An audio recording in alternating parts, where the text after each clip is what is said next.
من جودك الدنيا وذرتها ومن علومك علم اللوح والقلم.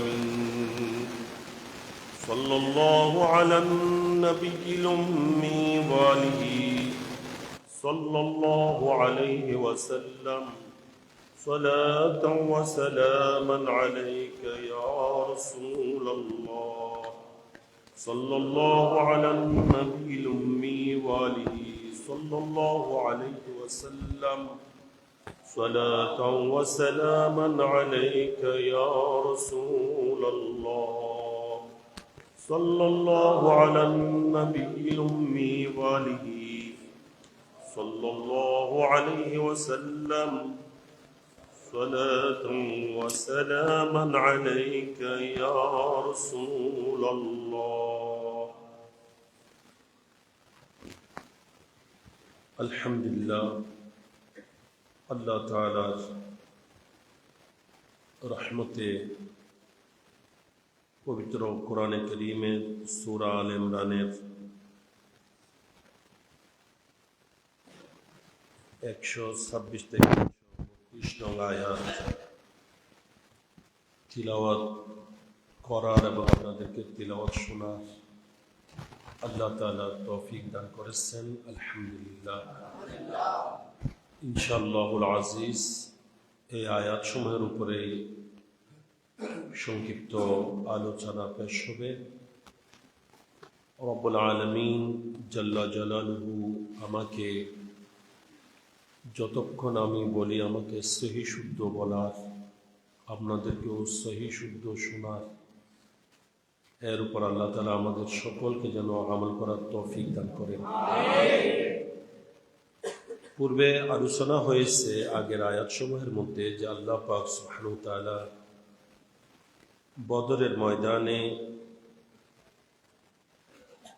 প্রথমত 3000 পরে আরো 2000 টোটাল 5000 ফেরেশতা নাজিল করে মুসলমানদেরকে, ইমানদার সাহাবায়ে কেরামকে সাহায্য করেছেন, মুজাহিদে ইসলামকে মদদ দিয়েছেন এবং ওনারা বিজয় লাভ করেছেন। এবং আল্লাহ তাআলা বলছেন যে তোমাদের মধ্যে যদি দুইটা জিনিস থাকে, একটা হলো সবর আর একটা হলো তাকওয়া, ধৈর্য ধারণ করে যদি তাকওয়া অবলম্বন করে আল্লাহর রাস্তায় জিহাদ করো, আল্লাহ তাআলা তোমাদেরকে এভাবে সাহায্য করবেন। তো আল্লাহ তাআলা যে 5000 ফেরেশতা নাজিল করে মুসলমানদেরকে সাহায্য করেছেন এবং বিজয় দিয়েছেন, সে সম্পর্কে আল্লাহ তাআলা আবার বলছেন ওমা জাআলাহুল্লাহু ইল্লা বুশরা লাকুম। আল্লাহ তাআলা বলছেন আমি যা বিজয়, এই বিজয় যেটা তোমাদেরকে দিয়েছি এটা শুধুমাত্র তোমাদের শুভ সংবাদ দেওয়ার জন্য, ওয়ালাতাতমাইন্না কুলুবুকুম বিহ, এবং এটার মাধ্যমে তোমাদের অন্তরের প্রশান্তি আসার জন্য, তোমাদের অন্তর প্রশান্তি লাভের জন্যই আমি এটা করেছি। ওমান নাসরু ইল্লা মিন ইনদিল্লাহ, এবং সাহায্য একমাত্র আল্লাহর পক্ষ থেকে হয়। আল আজিজুল হাকিম, ওই আল্লাহ যিনি প্রক্রমশালী এবং যিনি প্রজ্ঞাময়। আল্লাহ যা ইচ্ছা তা করতে পারেন, সেই ক্ষমতার অধিকারী আল্লাহ, যিনি আল্লাহর পক্ষ থেকে সাহায্যটা আসে। এখানে আল্লাহ পাক সুবহানাহু ওয়া তাআলা যে মুসলমানদেরকে জানিয়ে দিলেন যে আমি 3000 ফেরেশতা নাজিল করছি, আরো 2000 দিয়ে 5000 পূর্ণ করেছি। আল্লাহ বলেন এগুলো শুধুমাত্র তোমাদের ইতমিনানে কলব, তোমাদের অন্তরে স্বস্তি আসার জন্য, প্রশান্তি লাভের জন্য, তোমরা একটা শুভ সংবাদ পেয়ে সাহস সৃষ্টি, তোমাদের মধ্যে একটা সাহস সৃষ্টি হওয়ার জন্য। না হয় আল্লাহ তাআলা সাহায্য করার জন্য 3000 5000 এরকম ফেরেশতারও আল্লাহর প্রয়োজন হয় না। আল্লাহ একজন ফেরেশতা দিয়েও সাহায্য করতে পারেন। এর চেয়ে বড় বড় শক্তি লূত আলাইহিস সালামের কওম, যাদেরকে জিবরাইল আমিন আলাইহিস সালামের ফাঁকা দিয়ে যাদের জমিনকে পুরা উল্টিয়ে আল্লাহ তাআলা তাদেরকে জীবন্ত কবর দিয়ে দিয়েছেন। এখানে জিবরাইল আমিন আলাইহিস সালামের একটা পাকার শক্তি ব্যয় হয়েছে, যে জিবরাইলের এই ধরনের 600 পাকা রয়েছে। আল্লাহ বলেন এটা মূলত সাহায্য তো আমি করি, আমি কোনো কিছুর মুহতাজ নই। আমাকে ফেরেশতা পাঠিয়ে সাহায্য করতে হয় এরকম নয়। কাফেরদেরকে ধ্বংস করতে হলে তো আমি জমিনকে বললে জমিনও গ্রাস করে নেবে। 1000 ফেরেশতা 1000 কাফির মুশরিক সশস্ত্র বাহিনী এসেছে মুসলমানদেরকে ধ্বংস করার জন্য। আমি আল্লাহ যদি বলতাম তো জমিন এদেরকে গ্রাস করে নিত। সাহায্য আমি যে কোনো উপায়ে করতে পারি এবং সাহায্য করার জন্য আমি কারো মুখাপেক্ষী নই। এখানে 3000 5000 ফেরেশতা দিয়েছি, তোমাদেরকে বিজয় দিয়েছি, এগুলো শুধুমাত্র তোমাদের একটা স্বস্তির জন্য, তোমাদের মধ্যে একটা প্রশান্তি আসার জন্য, সাহস সৃষ্টি হওয়ার জন্য। সুবহানাল্লাহ। মূল সাহায্য কিন্তু আমি আল্লাহর পক্ষ থেকে হয়ে থাকে। আমি হলাম আল আজিজ আল হাকিম, আমি প্রজ্ঞাময়, আমি প্রোগ্রামশালী। আমার ইচ্ছার যা ইচ্ছা তা আমি করতে পারি। আমার সাথে মোকাবেলা করার শক্তি কিন্তু কারণে। সুবহানাল্লাহ। ليقطع طرفا من الذين كفروا أو يكبتهم فينقلبوا خائبين। আল্লাহ তাআলা বলছেন এইভাবে আমি সাহায্য করে মুসলমানদেরকে বিজয় দিয়েছি, কাফেরদেরকে ধ্বংস করেছি, পরাজিত করেছি। এটার মধ্যে অনেকগুলা হিকমত প্রজ্ঞা রয়েছে। তোর মধ্যে একটা হলো লিয়াকতাআ তারাফাম মিনাল্লাযিনা কাফারু, কাফিরদের মধ্য থেকে একটা দলকে বিচ্ছিন্ন করা, আও ইয়াকবিতাহুম, অথবা তাদেরকে লাঞ্ছিত করা, ফায়ানকালিবু খাইবিন, তখন তারা নিরাশ হয়ে ফিরে যাবে। তো বদরের মধ্যে মক্কার কাফির মুশরিকরা দীর্ঘ 1 বছর পর্যন্ত, দীর্ঘ 2 বছর পর্যন্ত তারা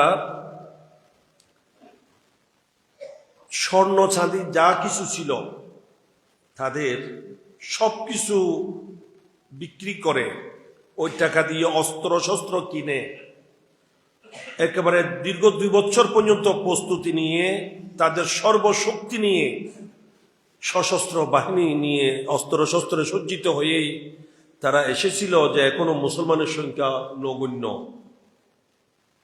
আমরা গিয়ে তাদেরকে একেবারে নিচ্ছিন্ন করে দেব, শেষ করে দেব, তাদের অস্তিত্ব জগতে রাখবো না। এই উদ্দেশ্যে তারা এসেছিল বড় একটা আশা নিয়ে।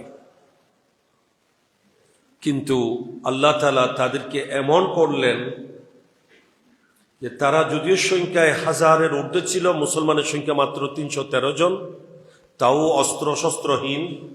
অস্ত্র শস্ত্র তো দূরের কথা, যাদের পরনে কাপড় ছিল না, পায়ে জুতা ছিল না, হাতে ঢাল তরবারি ছিল না, মাত্র 8টা মতো তরবারি ছিল। অনেকে এসে নবীর দরবারে বলছেন, ইয়া রাসূলুল্লাহ আমাদের একটা তরবারি না। আল্লাহ নবী তাদেরকে একটা খেজুরের ডাল দিয়েছেন। সুবহানাল্লাহ। তো কিন্তু সেই অল্প সংখ্যক দুর্বল রোজাদার, তা 17 রমজান সংগঠিত হয়েছিল, এনারা রোজা অবস্থায় ছিলেন, তাও আমাদের মতো সেহরি ইফতারি খেয়ে রোজা নয়। ওই সময় সেহরির কোনো সিস্টেমে ছিল না, ইফতারিও ছিল একটা খেজুরকে কয়েকজনে ভাগ করে খেয়েছেন। যে সেরকম বাহিনীর সাথে যুদ্ধ করে তাদের মধ্য থেকে বড় বড় লিডার 70 জন, যেগুলো তাদের বড় বড় নেতা, আবু জেহেল, উতবা, শাইবা, উমাইয়া বিন খালফ, এরকম বড় বড় 70 জন নেতা তাদের জায়গাতে শেষ। একদল ওখানে শেষ হয়ে গেছে, আরো 70 জন অ্যারেস্ট হয়েছে, যুদ্ধবন্দী হিসেবে গ্রেপ্তার হয়েছে। আর বাকি যারা ছিল তারা অত্যন্ত পরাজিত হয়ে, নিরাশ হয়ে, যত বড় আশা নিয়ে এসেছিল তত বড় লাঞ্ছনা নিয়ে তারা ফিরে গিয়েছিল। এটাকে আল্লাহ তাআলা বলছেন তাদের 3 দলে বিভক্ত হয়েছিল তারা। একটা দল শেষ হয়ে গেছে, আরেকটা দল গ্রেপ্তার হয়েছে, আরেকটা দল নিরাশ হয়ে ফিরে গেছে। তা আল্লাহ তাআলা বলছেন আমি এটা করছি মূলত সেই জন্য তাদের ভরসা ছিল অস্ত্রের উপর, শস্ত্রের উপর, সৈন্যের উপর, কিন্তু আমার নবী এবং আমার নবী সাহাবায়ে কেরামের ভরসা ছিল আল্লাহর উপর। এনারা ধৈর্য এবং তাকওয়ার সাথে আল্লাহর উপর তাওয়াক্কুল করে যখন জিহাদ করেছে, আল্লাহ তাদেরকে সাহায্য করেছেন, আল্লাহ তাদেরকে বিজয় দান করেছেন। এবং ওরা যারা অস্ত্র শস্ত্রের উপর, সৈন্য সামন্তের উপর ভরসা করে যুদ্ধ করতে এসেছে, তারা এইভাবেই লাঞ্ছিত হয়েছে, ধ্বংস হয়েছে, নিরাশ হয়ে ফিরে যেতে হয়েছে। সুবহানাল্লাহ। পরবর্তী আয়াত যেটা আসছে, সে আয়াতটা তাফসীরের মধ্যে দুইটা ঘটনার কথা বলা হচ্ছে। বুখারী শরীফের মধ্যে হাদিসগুলো আসছে যে একটা কাফিরদের একটা দল আল্লাহ নবীর সাথে ধোঁকাবাজি করে মুসলমানদের একটা 70 জনের একটা কারি যারা ছিলেন দ্বীন ইসলামের শিক্ষাদানকারী, এরকম 70 জন একটা সাহাবায়ে কেরামের দল ধোঁকা দিয়ে নিয়ে গিয়ে তারা শহীদ করে দিয়েছিল। তখন আল্লাহর নবী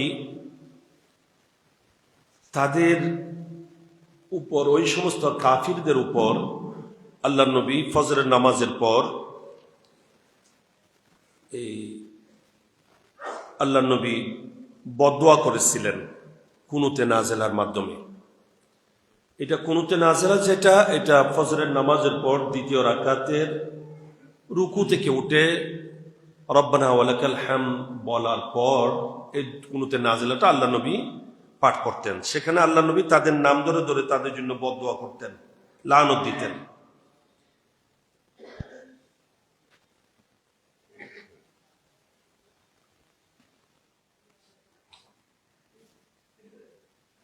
এখানে রেওয়াতের মধ্যে আসছে আল্লাহর নবী যখনই ইজ ক্বালা সামি আল্লাহু লিমান হামিদা রব্বানা ওয়ালাকাল হামদ আল্লাহুম্মা আনজি মুদার ওয়াজআলহা আলাইহিম সিনিনা কাসনি ইউসুফ ইয়াজহারু বিযালিকা, এইভাবে আল্লাহ নবী এই দোয়াগুলা পড়তেন, বদদোয়াগুলা করতেন। অথবা অন্য রেওয়ায়েতে এটাও আসছে, এখানে সাইয়েদনা ইমাম আহমদ বিন হাম্বল রাদিয়াল্লাহু তাআলা ওনার মুসনাদ আহমদের মধ্যে রেওয়ায়েত আনছেন সহিহ সনদের মাধ্যমে যে উহুদের ময়দানে যখন আল্লাহর হাবিব সাল্লাল্লাহু তাআলা আলাইহি ওয়াসাল্লামের উপর কাফির মুশরিকদের হামলা হয়েছিল, আল্লাহর নবীর দাঁত মোবারকের মধ্যে যেটা রুবাইয়া বলা হয়, মধ্যে আমাদের মাঝের যে দুইটা, উপরে দুইটাকে সানাইয়া উলিয়া, সানাই সুফলা, নিচের দুইটাকে বলে সামনের দুইটা দাঁত, এর পাশে দুইটা, এটাকে বলা হয় রুবাইয়া। এই রুবাইয়া দাঁতের মধ্যে যখন আল্লাহ নবী দাঁত মোবারক যখন শহীদ হয়ে গেছে ইয়ম উহুদ, উহুদের দিন, ওয়াশাজ্জা ফি ওয়াজহি হাত্তা সালা দাম আলা ওয়াজহি, আল্লাহ নবীর মাথা মুবারকের উপর লোহার যে টুপি ছিল সেটা ভেঙে ঢুকে গিয়েছিল। এটা বাহির করাতে আল্লাহ নবীর রক্ত মুবারক এমনভাবে বাহির হয়েছে যে আল্লাহ নবীর নূরানী চেহারায় পাকের উপর দিয়ে রক্ত গড়িয়ে পড়তেছিল, রক্ত মুবারক গড়িয়ে পড়তেছিল। ফাকালা, তখন আল্লাহ নবী বললেন কাইফা ইয়াফলিহু কওমুন ফাআলু হাযা বিনবিয়িহিম ওয়া হুয়া ইয়াদউহুম ইলা রাব্বিহিম আযজা ওয়া জাল। তখন আল্লাহ নবী মন ক্ষুণ্ণ করেছেন, অন্তরের দুঃখ নিয়ে নবী বলে উঠছিলেন, ওই কম কিভাবে কামিয়াবি পেতে পারে, ফলা সফল হতে পারে যারা নিজের নবীকে এইভাবে আক্রান্ত করতে পারে, অথচ যে নবী তাদেরকে তাদের প্রভুর দিকে ডাকছেন আর তারা সেই নবীকে এইভাবে হামলা করে আক্রান্ত করে দেয়, আহত করে, তারা কিভাবে কামিয়াব হবে, তারা কিভাবে ফালা সফলতা পাবে। আল্লাহ তাআলা তখন এই আয়াতটা নাজিল করলেন, নবীকে বলে দিলেন যে নবী, আপনি যদি এভাবে বদদোয়া করে দেন এরা তো ধ্বংস হয়ে যাবে। নবী, এটা আপনার জন্য মানায় না, যেহেতু আমি আপনাকে তো রহমতুল লিল আলামিন বানিয়ে পাঠিয়েছি। সুবহানাল্লাহ। তা আল্লাহ তাআলা আমাদের নবীকে সেখানে বললেন লাইসা লাকা মিনাল আমরি শাই,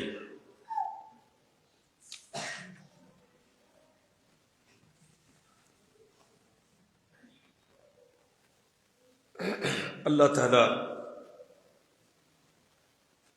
আল্লাহর হাবিব সাল্লাল্লাহু তাআলা আলাইহি সাল্লামকে বললেন, লাইসা লাকা মিনাল আমরি শাইউন, নবী এটা আপনার বিষয় নয়। আপনি এভাবে যদি তাদেরকে বদদুয়া করেন তো জমিনে তো এরা ধ্বংস হয়ে যাবে। আপনার জুবানে এরকম বদদুয়াটা মানায় না, তা আপনি এভাবে বদদুয়া করবেন না, যেহেতু আমি আপনাকে রাহমাতুল লিল আলামিন, সারা বিশ্ব জাহানের জন্য রহমত বানিয়ে পাঠিয়েছি। আপনি যদি বদদুয়া করে দেন এরা কেউ ঈমান পাবে না, এরা সবাই ধ্বংস হয়ে যাবে, এরা কেউ নাজাত পাবে না। লাইসা লাকা মিনাল আমরি শাই, এই বিষয়টা আপনার নয়। আও ইয়াতুবা আলাইহিম আও ইউআযযিবাহুম ফাইন্নাহুম যালিমিন, নবী এটা আমাকে দিয়ে দেন, দায়িত্বটা আমার। আমি ইচ্ছা করলে তাদেরকে তওবা করার সুযোগ দেব, ক্ষমতা দেব। আও ইউআযযিবাহুম, অথবা তাদেরকে শাস্তি দিব, ফাইন্নাহুম যালিমুন, যেহেতু তারা জালিম, তারা জুলুমকারী, অত্যাচারী, সেই হিসেবে তারা শাস্তির উপযোগী, শাস্তির লায়ক, শাস্তির উপযুক্ত। তো এটা আমি শাস্তি দিব অথবা আমি তাদেরকে তওবা করার সুযোগ দেব, এটা নবী আমার ব্যাপার, এটা আপনি আমার উপর ছেড়ে দেন। আপনি এভাবে তাদেরকে বদদুয়া করবেন না। সুবহানাল্লাহ।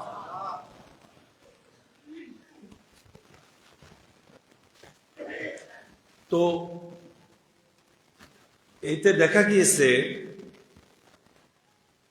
যে ওদের মধ্যে অনেকেই ঈমান আনার সুযোগ পেয়েছে, যেমন নাকি উহুদের ময়দানে যারা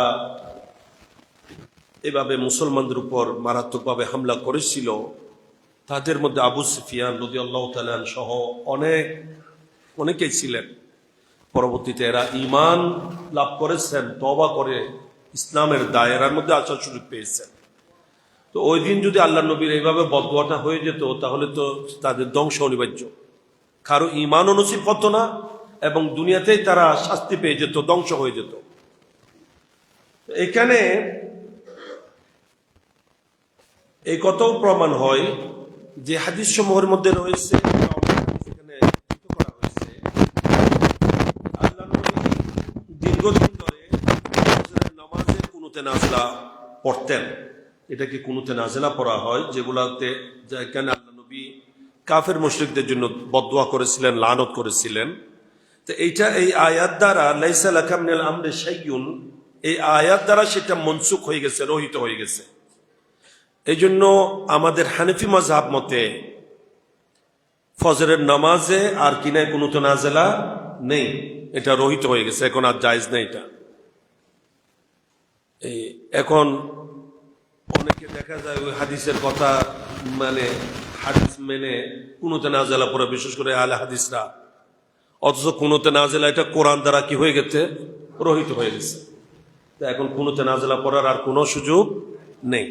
এটা বিশেষ ক্ষেত্রে যখন কাফেরদের হামলা কোনো মুসলিম রাষ্ট্রের উপর হয়ে যাবে, তখন ওই মুসলমানগণ, ওই এলাকার মুসলমানগণ কুনুতে নাজেলা পড়তে পারবেন। এটা বিশেষ ক্ষেত্রে, সব সময়ের জন্য নয়। আল্লাহ নবীও যেটা পড়েছিলেন এটা সাময়িক ছিল এবং এটাও আল্লাহ তাআলা নিষেধ করে দিয়েছেন। এরপর আল্লাহ তাআলা ইরশাদ করছেন, ওয়ালিল্লাহি মা ফিস সামাওয়াতি ওয়া মা ফিল আরদ, আল্লাহ বলছেন আমি আল্লাহরই মালিকানা,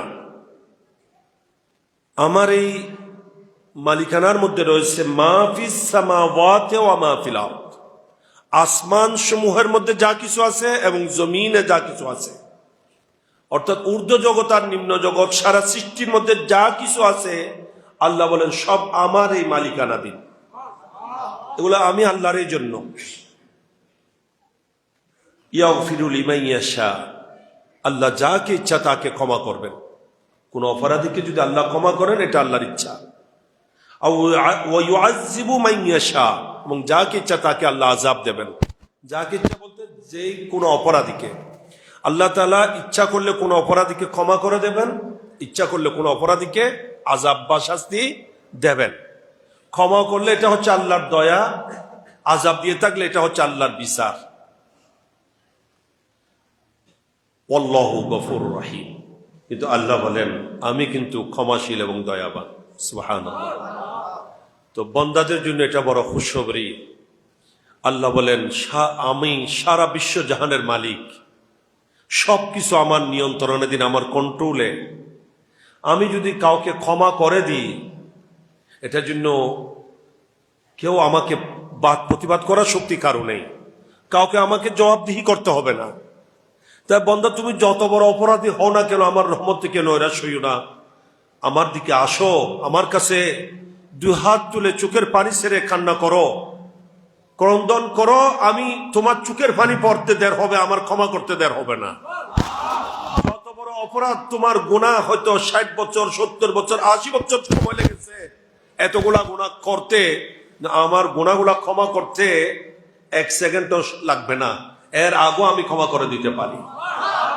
এই জন্য কোরআনে আল্লাহ তাআলা অন্যত্র বলেছেন, লা তাকনাতু মির রাহমাতিল্লাহ, তোমরা আমি আল্লাহর রহমত থেকে নিরাশ হইও না। ইন্নাল্লাহা ইয়াগফিরুয যুনুবা জামিআ, নিশ্চয় আল্লাহ তাআলা সমস্ত গুনাহ ক্ষমা করে দিয়ে থাকেন। জামিআ মানে এখানে ক্ষমা যখন করবেন আর কিছু রাখবেন না, সব ডিলিট করে দেবেন একসাথে, সবগুলা ক্ষমা করে দেবেন।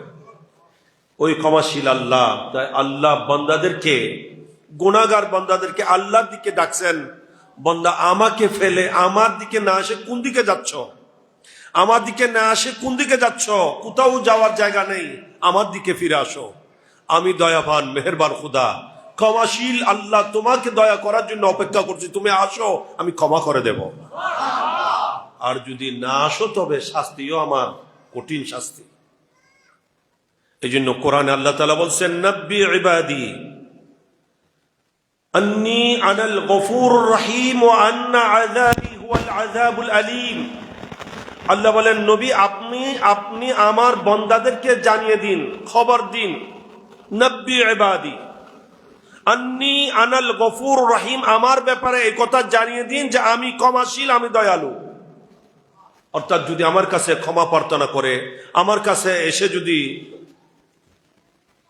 চোখের পানি ছেড়ে ক্রন্দন করে, তওবা করে, আমার দিকে ফিরে আসে, তখন আমি ক্ষমা করে দেব, দয়া করব। তবে যদি আবার এটাও জানিয়ে দিন, ওয়া আন্না আযাবি হুয়াল আযাবুল আলীম, আপনি এটাও জানিয়ে দেন যে আমার আযাব এটা বড় কঠিন আযাব, অত্যন্ত বেদনাদায়ক শাস্তি, আমার এইটা সহ্য করার মতো ক্ষমতা নেই। তওবা করে ফিরে আসলে তো দয়া মেহেরবানি পাবে, ক্ষমা পাবে, দয়াও পাবে। আর যদি না আসো, শাস্তিও কিন্তু কঠিন শাস্তি। করলে তওবা রব কি রহমত है बड़ी वरना जहन्नम की सजा बेहद कड़ी। তাই সময় সুযোগ থাকতে তওবা করে ফিরে আসুন। এই তওবা কালকে করবেন সেই গ্যারান্টি, তওবা আজকেই করুন, এখনই করুন। কারণ আমি আপনার হায়াতের গ্যারান্টি দিতে পারবো না যে নয়, আপনিও আপনার হায়াতের গ্যারান্টি দিতে পারবেন। আমি কাউকে বলতে পারবো না যে আপনি এখান থেকে ঘরে ফিরে যাবেন, জিন্দা ঘরে ফিরে যাবেন, এই এতদূর গ্যারান্টি দেওয়ার শক্তি আমার নাই, যাকে বলবো ওনারও নেই। উনিও বলতে পারবেন না গ্যারান্টি দিয়ে যে আমি এখান থেকে সুস্থ সবল জিন্দা ঘরে ফিরে যাব। তাই সময় থাকতে আল্লাহর দিকে নত হন, আল্লাহর কাছে তওবা করুন। এরপর আল্লাহ পাক সুবহানাহু ওয়া তাআলা ঈমানদার বান্দাদেরকে উদ্দেশ্য করে বলছেন, যারা সুদের সাথে লিপ্ত তাদেরকে আল্লাহ তাআলা নির্দেশ তাদের ব্যাপারে বলছেন, ইয়া আইয়ুহাল্লাযীনা আমানু লা তাকুলু রিবা আদআফান মুদাআফা। আল্লাহ বলছেন, হে ঈমানদারগণ, তোমরা ঈমান এনেছো, এবার তোমরা আর সুদ খেও না। লা তাকুলু রিবা, সুদ বক্ষণ করিও না, সুদ খেও না। আদআফান মুদাআফা, চক্রবৃদ্ধি হারে। এইভাবে তোমরা সুদ গ্রহণ করিও না, সুদ খেও না। ওয়াত্তাকুল্লাহ, আল্লাহকে ভয় করো, আল্লাহকে ভয় করো। লাআল্লাকুম তুফলিহুন, যাতে তোমরা সফলতা লাভ করতে পারো। অর্থাৎ আল্লাহকে ভয় করে যদি সুদ পরিহার করো, গুনাহ নাফরমানি ছাড়ো, আল্লাহর দিকে ফিরে আসো, রুজু হও, আল্লাহর আদেশ নিষেধকে যথাযথভাবে পালন করো, তাহলে তোমাদের দুনিয়াতেও সফলতা, আখিরাতেও সফলতা, উভয় জাহানের কামিয়াবি তোমাদের অর্জন হবে একমাত্র আল্লাহকে ভয় করে সেই মোতাবেক চলার মাধ্যমে। তাই ঈমানদার সুদের সাথে লিপ্ত হতে পারে না। এই জন্য সুদ থেকে দূরে থাকুন। কিন্তু বড় দুঃখজনক, এখন আমরা সুদকে সুদেই মনে করছি না, গুনাহ মনে করছি না, এটাকে সাধারণ ব্যাপার মনে করছি। সুদের সাথে এমন অতপ্রোতভাবে মানুষ জড়িত, নাউযুবিল্লাহি মিন যালিক। দেখা যায় বস প্রয়োজনে, ওই প্রয়োজনে হয়তো একটা টিভি কেনার জন্য কিস্তিতে টাকা নেবে, একটা ঘরের ফ্রিজ কেনার জন্য কিস্তিতে টাকা নেবে, সুদের সাথে জড়িত হয়ে যাবে। অথচ সুদ এমন একটি অপরাধ যে অপরাধীর জন্য আল্লাহ তাআলা যুদ্ধের ঘোষণা দিয়েছেন। কিসের ঘোষণা? যুদ্ধের ঘোষণা দিয়েছেন। এই আয়াতের ইশারাতুন নাস দ্বারা বোঝা যাচ্ছে সুদের সাথে জড়িত ব্যক্তি কখনো সফল হতে পারে না। আল্লাহ বলছেন লাআল্লাকুম তুফলিহুন, সুদ ছাড়ো, সুদ খেইও না। তাহলে বোঝা যায় সুদ খেলে সফলতা আসতে পারে না, সফল হতে পারে না। যারাই সুদের সাথে জড়িত, সেটা বড় হোক আর ছোট হোক, বড় বড় শিল্পপতি হয়তো দেখা যাচ্ছে ফাইজেরও গাড়িতে চড়তেছে, কোটি টাকার গাড়িতে, এসি গাড়িতে চড়তেছে, ঠিক অনেক সম্পদের মালিক দেখা যাচ্ছে, কিন্তু তার অস্তাবর সমস্ত সম্পদ বিক্রি করেও তার ঋণ শোধ হবে না। হয়তো ঋণ খেলাফির এতগুলা মামলা হয়েছে, মামলা চালাইতে চালাইতে শেষ। এগুলা বাস্তব চিত্র সমাজের। আমরা হয়তো দেখতেছি না, আর অনেক কিছু হচ্ছে, উনি অনেক শান শৌকতে চলতেছে, শান শৌকতে চললেও রাত্রে ঘুম নাই, সে রাত্রে ঘুমাইতে পারে না, টেনশনে ঘুম আসে না। হয়তো মাথায় তেল দিয়েছে যে গড়িয়ে পড়তেছে, সে খবর নাই, মাথার তেলগুলা মাথা দিয়ে গড়িয়ে মুখ দিয়ে বেয়ে পড়তেছে, তার খবর নাই, কারণ তার তো টেনশনের মধ্যে সে লিপ্ত। এক একদিন এক একটা মামলার হাজিরা চলতেছে, ঘরে ঘুমাইতে গেছে, হঠাৎ যদি কোথাও যদি কোনো বাঁশির আওয়াজ শুনতে পায়, সে মনে করছে পুলিশ এসেছে পাকড়াও করার জন্য, গ্রেফতার করার জন্য। আমার জানা মতে এরকম মানুষ আছে। মসজিদে জমা পড়তে গিয়েছে যে শুধু এই ধরনের বড় মারছেন, ওখানে পুলিশ দেখে সে অত দূরে জুমা না পড়ে পালিয়ে গেছে, কারণ সে মনে করছে তাকে ধরার জন্য আসছে। গড়ে যখন পুলিশ ঘেরাও করছে, গড়ে পুলিশ আসছে রাতের অন্ধকারে, ছাদে উঠে পিছনের সুপারি গাছ দিয়ে নামতে গিয়ে পুরা বুক ছিঁড়ে ফেলেছে পলায়ন করতে গিয়ে। অথচ কোটি কোটি টাকার মালিক, কিন্তু কোটি টাকার মালিকের হয়তো এক টাকাও নাই, তার সমস্ত সম্পদ বিক্রি করেও হয়তো তার ঋণ শোধ হবে না। তো এ কি বড় লোক নাকি অভাবী?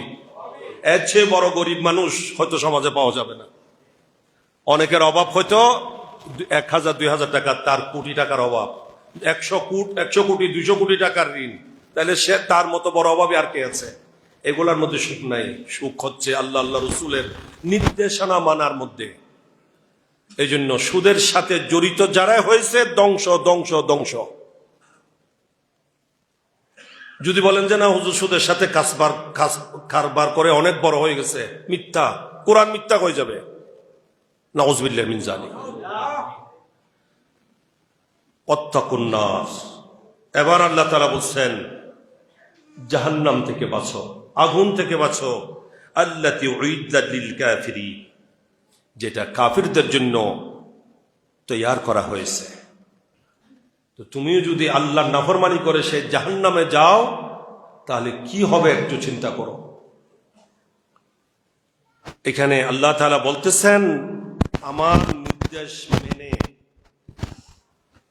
সুদ ছেড়ে আসো, অন্যথায় জাহান্নামে যেতে হবে। সুতরাং আমাকে ভয় করো এবং জাহান্নাম থেকে বাঁচো। এরপর আল্লাহ পাক ইরশাদ করছেন ওয়া আতিউল্লাহ ওয়ার রাসূল লাআল্লাকুম তুরহামুন, তোমরা আল্লাহর আনুগত্য করো, সাথে আল্লাহর রাসূলের আনুগত্য করো। আতিউল্লাহ ওয়ার রাসূল, আতিউল্লাহ ওয়ার রাসূল, আল্লাহ এবং রাসূলের আনুগত্য করো।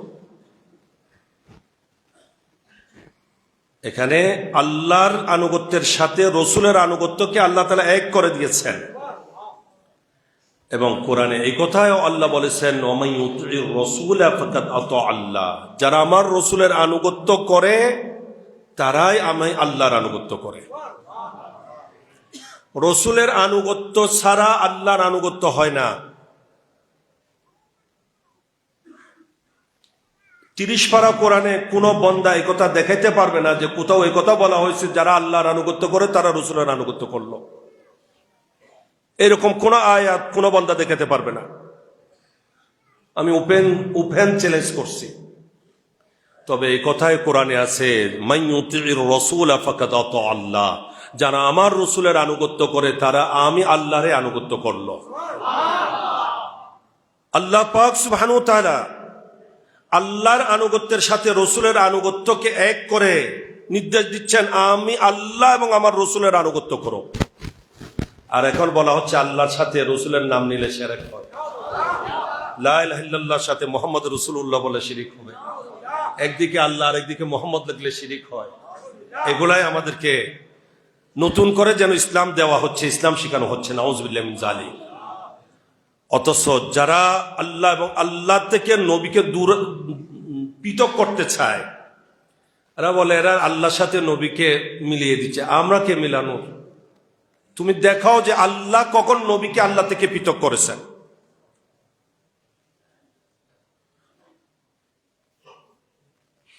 আতিউল্লাহ ওয়া আতিউর রাসূল, এভাবে বলেন। আল্লাহ বলেন আতিউল্লাহ ওয়ার রাসূল, আতিউল্লাহ ওয়ার রাসূল, আল্লাহ এবং রাসূলের আনুগত্য করো। এই জন্য ইতাআত আল্লাহরও করতে হবে, করতে হবে। রাসূলকে বাদ দিয়ে আল্লাহর আনুগত্য হয় না। যারা আল্লাহ এবং রাসূলের মধ্যে পার্থক্য সৃষ্টিকারী, আল্লাহ বলেন তারাই হচ্ছে একেবারে নির্ভেজাল কাফির। উলাইকা হুমুল কাফিরুনা হাক্কা, কোরআনে পাক আল্লাহ তাআলা বলেন এরা হচ্ছে নির্ভেজাল কাফির। আর আমরা তাদেরকে বড় বড় ইসলামী স্কলার মনে করছি, বড় বড় বক্তা মনে করছি, এদেরকে ফলো করি। নাউযুবিল্লাহি মিন যালিক। সাবধান, সতর্ক। আল্লাহ তাআলা বলেন আতিউল্লাহ ওয়ার রাসূলা লাআল্লাকুম তুরহামুন, তোমরা আমি আল্লাহ এবং আমার রসুলের আনুগত্য করো যাতে তোমাদেরকে দয়া করা হয়। এই জন্য কোরআনও মানতে হবে, সুন্নাহও মানতে হবে। যারা বলে আমরা আহলে কোরআন, আমাদের হাদিসের দরকার নেই, নাউযুবিল্লাহি মিন যালিক। হ্যাঁ, এমনও বলার লোক সৃষ্টি হয়েছে বাংলাদেশে যে হাদিসের মধ্যে অনেক সমস্যা আছে, কোরআনে একটু কম, হাদিসেও কি আছে, সমস্যা আছে।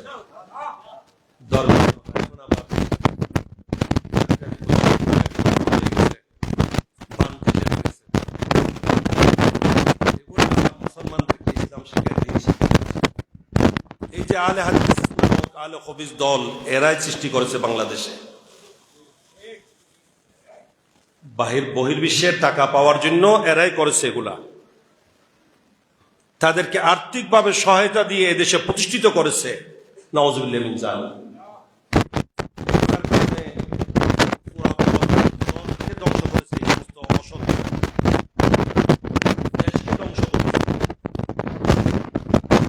তাই কোরআনও লাগবে, সুন্নাহও লাগবে।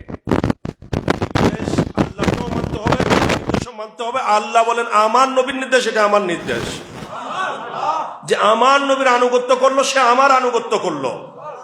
আমার নবীর অমান্য করে কেউ আমাকে মান্য করতে পারে না, আমার মান্য হবে না, আমার আনুগত্য হবে না। এই জন্য কোরআন ও সুন্নাত দুইটা আমাদের লাগবে, কোনোটা বাদ দিয়ে কোনোটা হবে না। কেউ যদি বলে কোরআন লাগবে না, হাদিস আমাদের জন্য যথেষ্ট, সেও গোমরাহ। কেউ যদি বলে কোরআন আমাদের জন্য যথেষ্ট, হাদিসের দরকার নেই, সেও গোমরাহ।